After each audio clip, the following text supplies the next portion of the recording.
कृषि भारत की रीढ़ है, पर खाद के उपयोग में इसे बड़ी चुनौतियां मिलती हैं। भारत का कृषि क्षेत्र विशाल और अहम है, पर ये उत्पादकता और स्थिरता की समस्याओं से जूझ रहा है।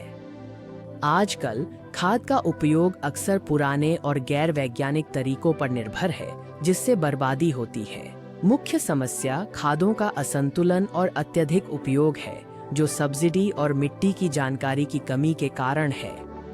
यह अत्यधिक और असंतुलित उपयोग मिट्टी के स्वास्थ्य को गंभीर रूप से खराब करता है, जल स्रोतों को प्रदूषित करता है और खेत की समग्र जैव विविधता को कम करता है। दीर्घकालिक कृषि लचीलेपन के लिए वर्तमान प्रथाओं से स्थायी तरीकों की ओर बढ़ना महत्वपूर्ण है। संतुलित पोषक तत्व प्रबंधन का अर्थ है मिट्टी की वास्तविक आवश्यकताओं के आधार पर सही समय पर सही प्रकार और मात्रा में उर्वरक का उपयोग करना। स्थान विशिष्ट उर्वरक सुझावों को मिट्टी जांच व डेटा विश्लेषण से अपनाना बर्बादी कम कर फसल स्वास्थ्य बढ़ाता है। जैविक और जैव उर्वरकों के प्रयोग से रासायनिक इनपुट पर निर्भरता घटेगी और मिट्टी की जान प्राकृतिक रूप से बढ़ेगी। उर्वरकों से परे कृषि क्षेत्र को आधुनिक बनाने के लिए एक समग्र दृष्टिकोण आवश्यक है। पारिस्थितिकी तंत्र की रक्षा हेतु फसल चक्र और अंतर फसल जैसी टिकाऊ कृषि पद्धतियों को व्यापक रूप से अपनाना होगा। ड्रिप सिंचाई जैसे तरीकों से सिंचाई दक्षता बढ़ाना पानी बचाता है, जो भारत के लिए एक अहम संसाधन है।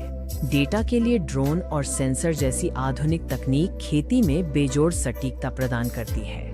किसानों को इन आधुनिक टिकाऊ तरीकों को अपनाने हेतु सरकारी पहल और नीतिगत समर्थन बहुत जरूरी है।